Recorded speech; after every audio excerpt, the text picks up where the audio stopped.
Aku mau kita sama-sama lihat satu video ya mengenai bagaimana Tuhan itu mencari nafas kita, sebagaimana yang para rasul telah teladankan pada kita ya.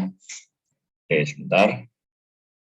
Aku share screen dulu, oleh sama-sama kita lihat ya, kita saksikan, kita pelajari juga boleh kita nikmati ya.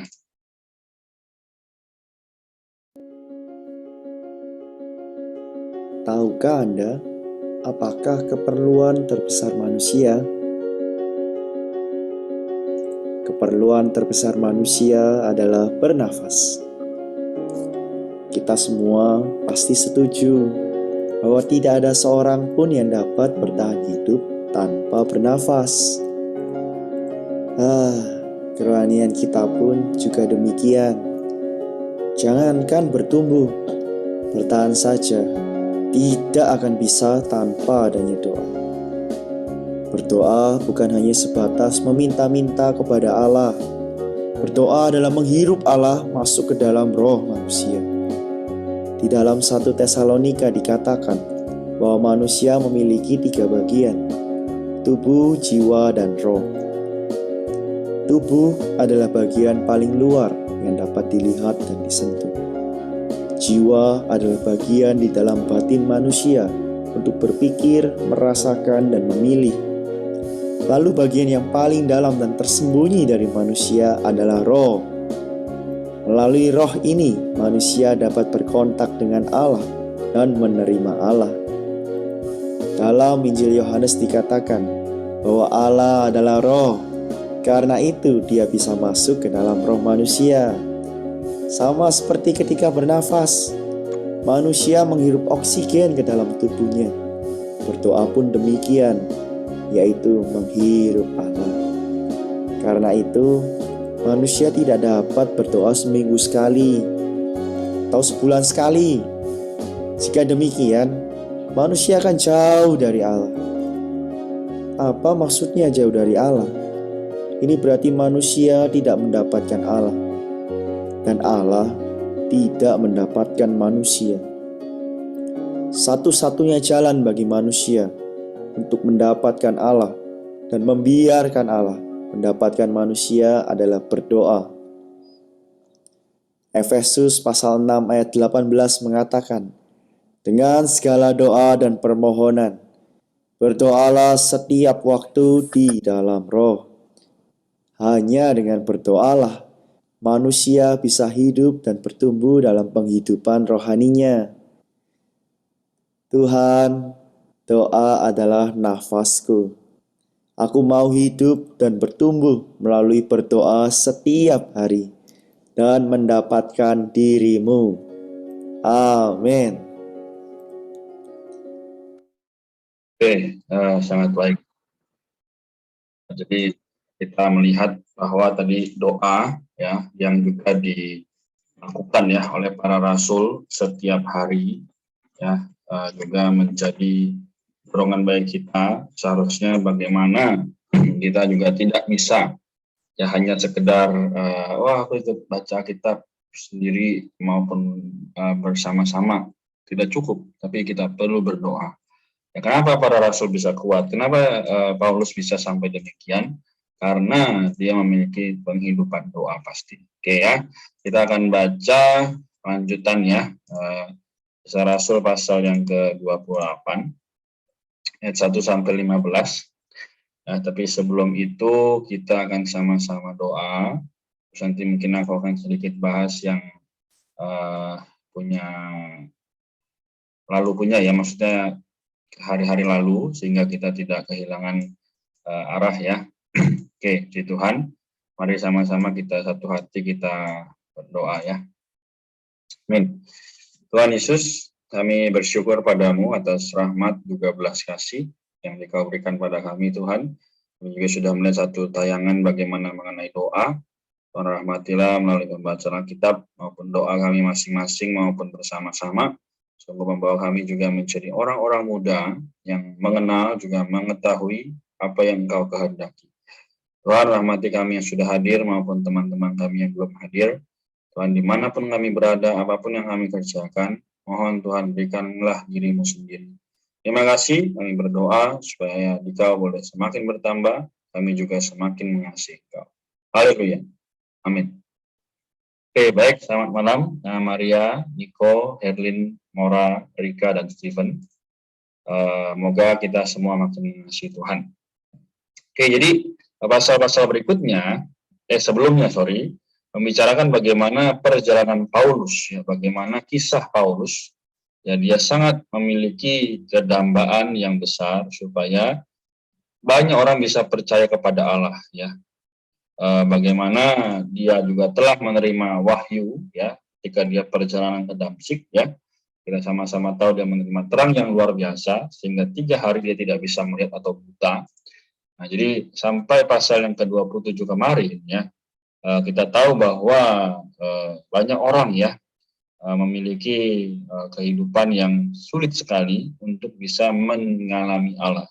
Bahkan ketika sudah bersama Paulus pun mereka juga masih ketakutan, ya. Nah, di sini kita bahas sedikit di pasal 27, nanti kita akan lanjut di pasal 28, ya. Dia bagaimana keumuran dan hikmat Paulus ini berlawanan dengan kerendahan dan kebodohan, ya. Jadi kita lihat di ayat yang ke-31, ya. Karena itu Paulus berkata kepada perwira dan prajurit-prajuritnya, jika mereka tidak tinggal di kapal, kamu tidak mungkin selamat. Nah, ini jadi benar-benar adalah hikmat Paulus, ya. Dia bisa berkata demikian, ya. Juga kita hari ini seharusnya bisa demikian, ya. Tidak hanya sekedar, oh aku sudah menjadi Kristen, aku tiap minggu ke gereja, aku yakin bahwa aku memiliki kerohanian yang baik, belum tentu, ya, teman-teman sekalian. Jadi di hadapan Allah secara pribadi kita juga harus berdoa agar Tuhan memiliki jalan, ya.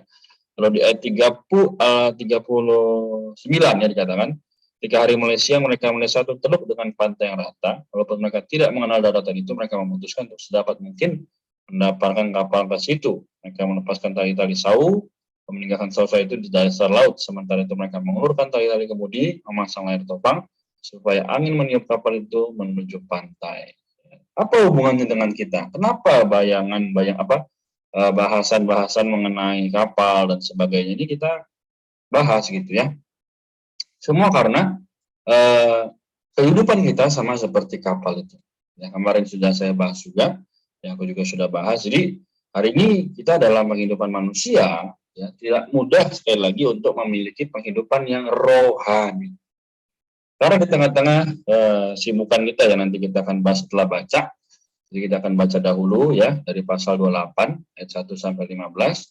Jadi setelah itu baru kita akan bahas bersama-sama menjadi dorongan bagi kita bagaimana seharusnya kita hidup. Oke. Jadi mungkin kita boleh satu orang satu ayat, ya, baca demikian dari pasal 28, ya, dari aku dan seterusnya, ya. Ke Pulau Malta ayat 1. Setelah tiba dengan selamat di pantai, barulah kami tahu bahwa daratan itu adalah Pulau Malta. Penduduk asli pulau itu sangat ramah terhadap kami. Mereka menyalakan api dan mengajak kami semua di situ karena sudah mulai hujan dan hawanya dingin. Ketika Paulus memungut seberkas ranting dan meletakkannya di atas api, keluarlah seekor ular berbisa karena panasnya api itu, lalu menggigit tangannya. Ayat 4, ketika penduduk asli pulau itu melihat ular itu terpaut pada tangan Paulus, mereka berkata seorang kepada yang lain, orang ini pasti seorang pembunuh. Sebab meskipun ia telah luput dari laut, ia tidak dibiarkan hidup oleh Dewi Keadilan. Tetapi Paulus mengibaskan ular itu ke dalam api dan sama sekali tidak menderita sesuatu. Ayat 6, namun mereka menyangka bahwa ia akan bengkak dan tiba-tiba akan mati rebah. Tetapi sesudah lama menanti-nanti mereka melihat bahwa tidak terjadi apapun padanya. Maka sebaliknya mereka berpendapat bahwa ia seorang dewa. Ayat 7, tidak jauh dari tempat itu ada tanah milik pejabat pulau itu yang bernama Publius. Ia menyambut kami dan menjamu kami dengan ramah selama 3 hari. Ayat 8, ketika itu ayah Publius terbaring karena sakit demam dan disentri. Paulus masuk ke kamarnya, ia berdoa serta menumpangkan tangan ke atasnya dan menyembuhkan dia.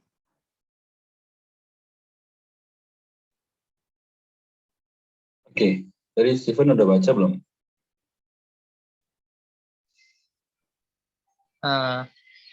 Tadi udah. Udah ya. Oke. Nah, kita lanjut ayat 9. Sudah peristiwa itu datanglah juga orang-orang sakit lain dari pulau itu dan mereka pun disembuhkan juga.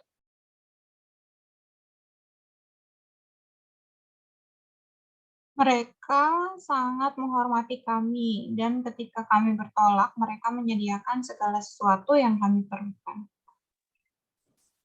Ke Roma. Mengakhiri perjalanan hari Perjalanan kali keempat.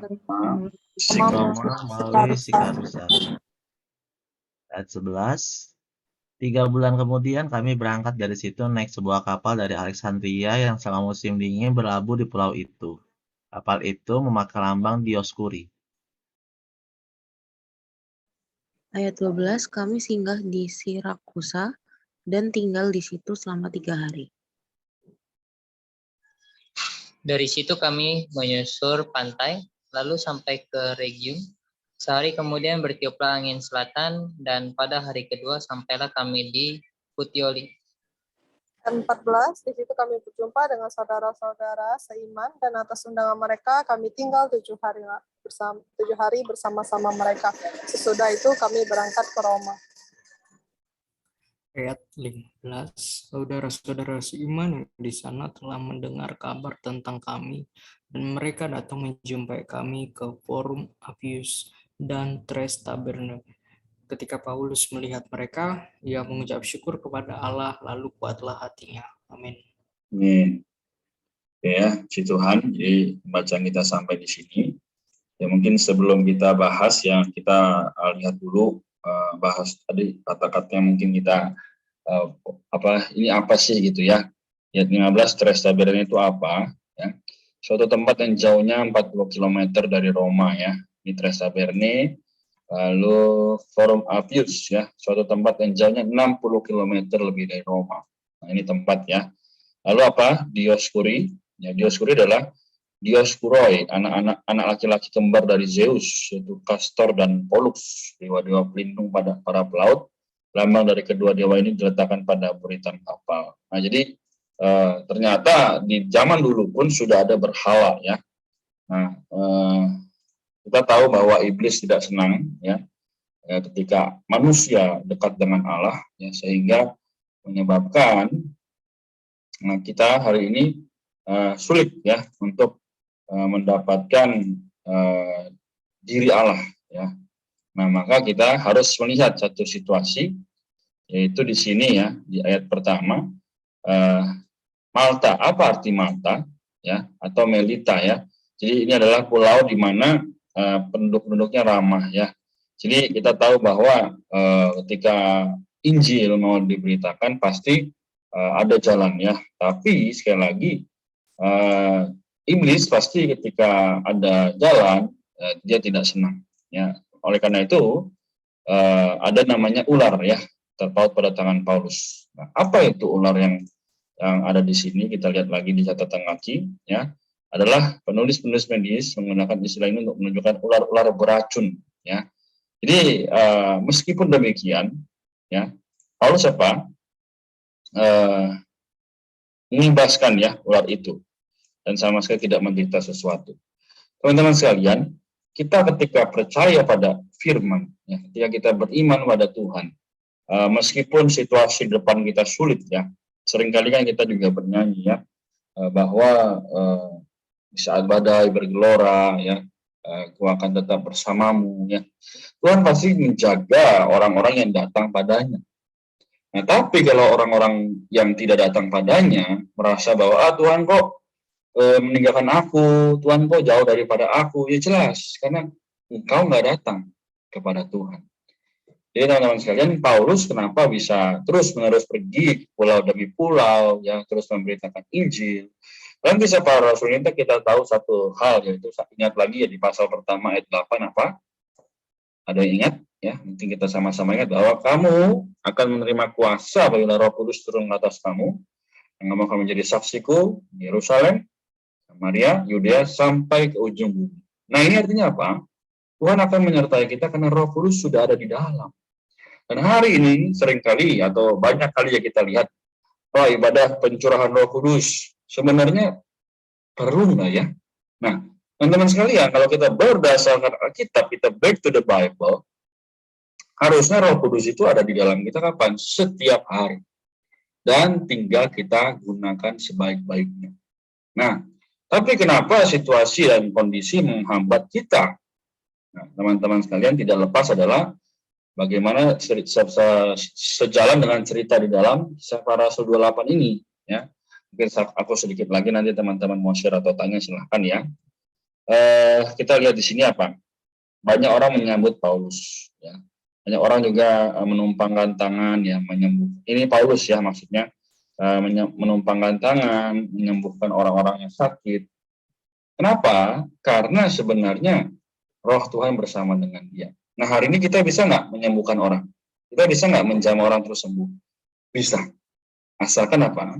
Kita berdoa dengan setia, ya. Kita terus-menerus berdoa, ya Tuhan, pakailah aku. Tuhan, kuduskanlah aku. Tapi ya tanda kutip, bukan kitanya atau bukan sayanya yang terlihat, tapi harus Kristus.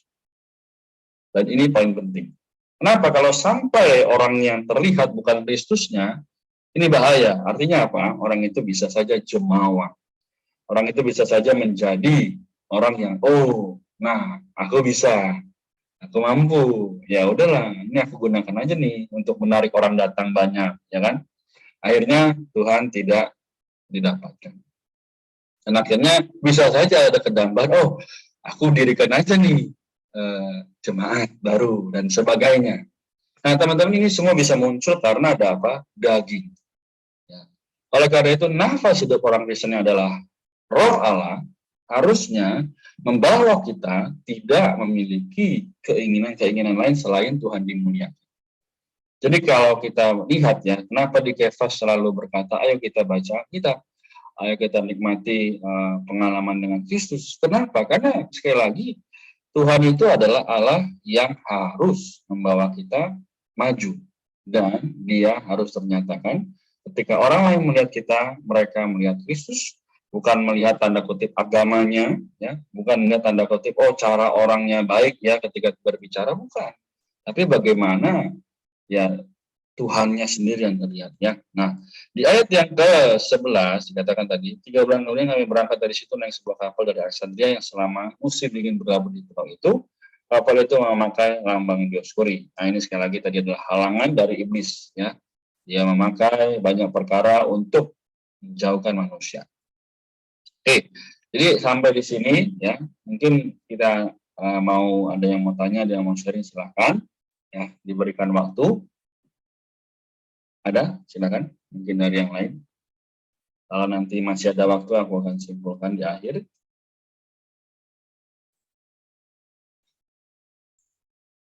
Kalau aku menikmati tadi, kalau dari pembacaan kita, Tuhan itu benar-benar menyertai Paulus mulai dari awal ya.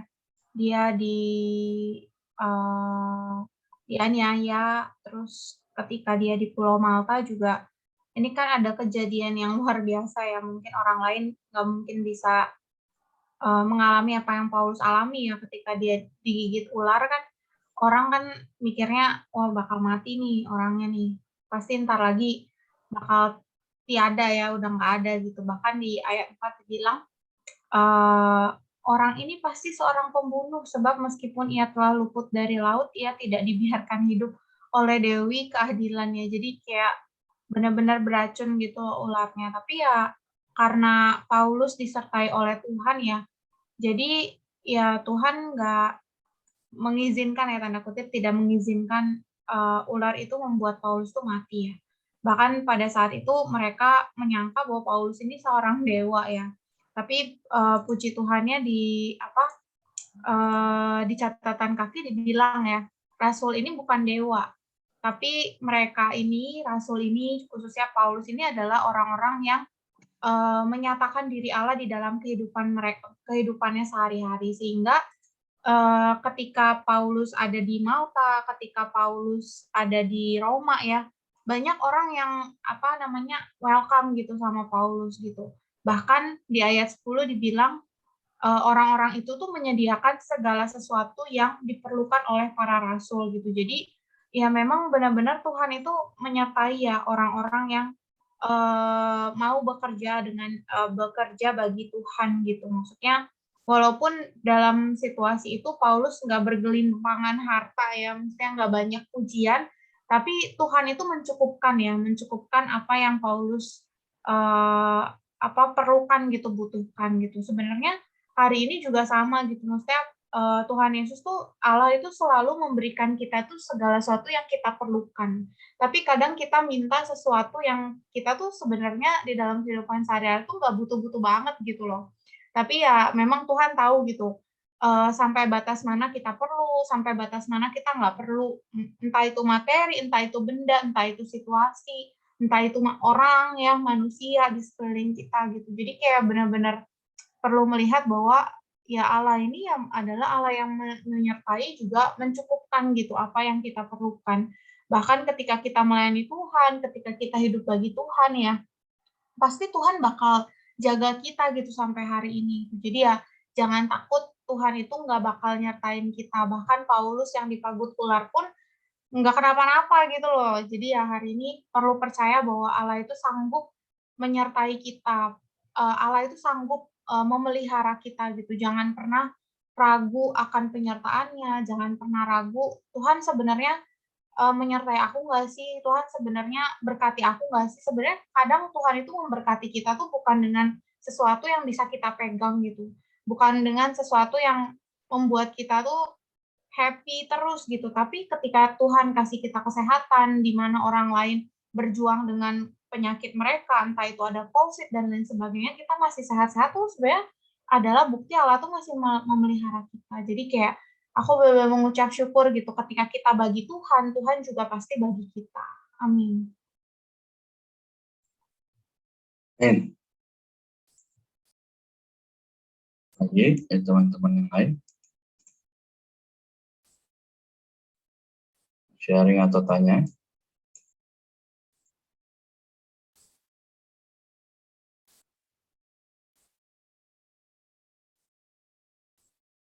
Ya, aku hitung mundur ya. Oke, silakan Herlin. Aku di ayat 8 sih kok. Ketika itu ayah Publius terbaring karena sakit demam dan disentri. Paulus masuk ke kamarnya, ia berdoa serta menumpangkan tangan ke atasnya dan menyembuhkan dia. Ya apa ya, kayak diingetin sebenarnya kalau misalnya buat orang sembuh tuh kayak misalnya kita ketemu orang sakit, kita tuh juga kayak punya kuasa kalau misalnya kita mau berdoa untuk dia. Jadi kayak nggak harus kayak misalnya harus dia pendeta kah atau pelayan Tuhan kah, itu enggak juga. Maksudnya semua orang tuh bisa mendoakan orang yang mungkin sakit ataupun yang lagi ada masalah dan lain-lain, asal dengan kayak doa sungguh-sungguh gitu datang sama Tuhan, terus juga tetap membangun hubungan sama Tuhan gitu, dekat sama Tuhan. Ya Tuhan pasti jawab gitu. Ya kalau misalnya jawaban pasti ada 3. Ya, tidak, ataupun tunggu gitu kan. Ya di antara itu aja sih, paling itu aja sih kok. Thank you. Si Herlin, ya sangat baik juga. Puji Tuhan, ada lagi? Saya teman-teman. Dari aku dikit aja. Kalau dari pembacaan kita malam hari ini, kita kan melihat bahwa tangan Tuhan itu menyertai segala kegiatan pekerjaan yang dilakukan oleh Paulus gitu. Jadi dari sini pun kisah-kisah melalui pembacaan malam ini, seperti kita juga hari ini harus percaya gitu bahwa Tuhan itu tetap menyertai kita gitu. Bahwa sekecil apapun, sebesar apapun kegiatan, pekerjaan yang kita lakukan, entah itu di dalam Tuhan, di luar Tuhan, asal kita membawa namanya, kita harus percaya gitu bahwa Tuhan itu menyertai kita. Itu yang aku nikmati. Amin. Ya, God be with us ya, si Tuhan. Ada lagi dari yang lain? Hitung ya, mundur ya, 5 sampai 1. Kalau nggak ada, aku simpulkan ya. 5, 4, 3, 2, 1. Amin ya, si Tuhan. Jadi teman-teman sekalian, semua tadi sudah membagikan apa yang didapat dan dilihat ya. Jadi tidak ada yang salah dan itu sangat memberkati. Ya. Jadi bagaimana kita lihat di ayat 15 adalah hasil ya dari setiap hal yang telah Paulus kerjakan dan alami bersama dengan rekan-rekan seperjalanannya, yaitu saudara seiman yang di sana telah mendengar tentang kami dan mereka datang menjumpai kami. Untuk apa sih mereka datang dan menjumpai? Ya. Di sini adalah mereka mengucap syukur kepada Allah lalu kuatlah hatinya. Intinya adalah ketika ada firman yang ditaburkan dengan murni, pasti orang-orang yang murni juga yang datang. Tapi kalau firman itu atau penyampaian mungkin kalau kita bahasa sekarang adalah khotbah atau sermon ya, itu ada hati di mana ingin aku. Artinya apa? Tidak ada lagi yang bisa Tuhan kerjakan karena semuanya telah berdasarkan pikirannya. Jadi teman-teman sekalian, hari ini kita ada bersepuluh ya. Kita tahu bahwa setiap situasi, setiap hal pasti ada hikmahnya ya. Maka kita jangan sia-siakan kesempatan karena hari-hari ini adalah jahat. Juga kita tahu bahwa setiap waktu yang telah kita lewati, yang mungkin tadi 5 menit yang lalu nggak bisa kita ulang, bahkan 1 detik yang lalu pun kita nggak bisa ulang ya. Tapi apa? Harusnya kita makin menyadari bahwa Tuhan akan segera datang.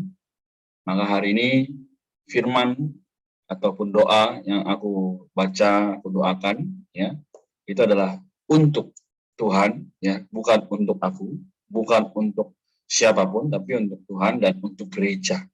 Dan gereja adalah tubuh Tuhan. Ya.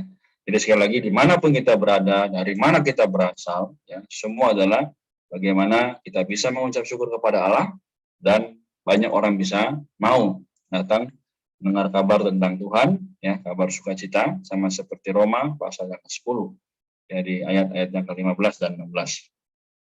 Oke, demikian ya malam hari ini. Puji Tuhan. Apakah ada yang mau menutup kita dalam doa malam hari ini? Bersukarela.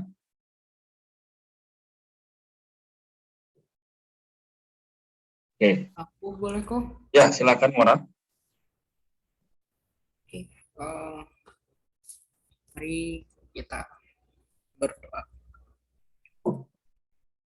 Bapa kami di surga, Allah kami yang bertata dalam kerajaan surga, terima kasih Tuhan Yesus.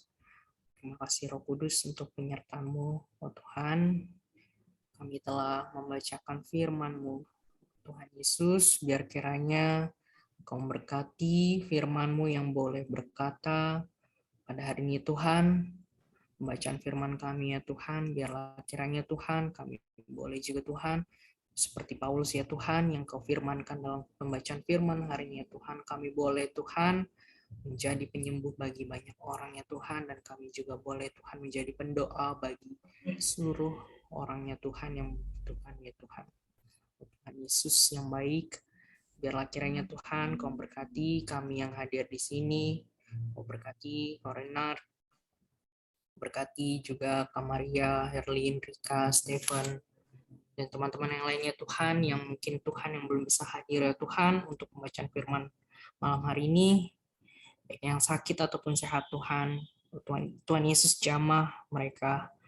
Bagi yang sakit Tuhan sembuhkan, Tuhan pulihkan di dalam nama Yesus Kristus, ada kesembuhan bagi mereka.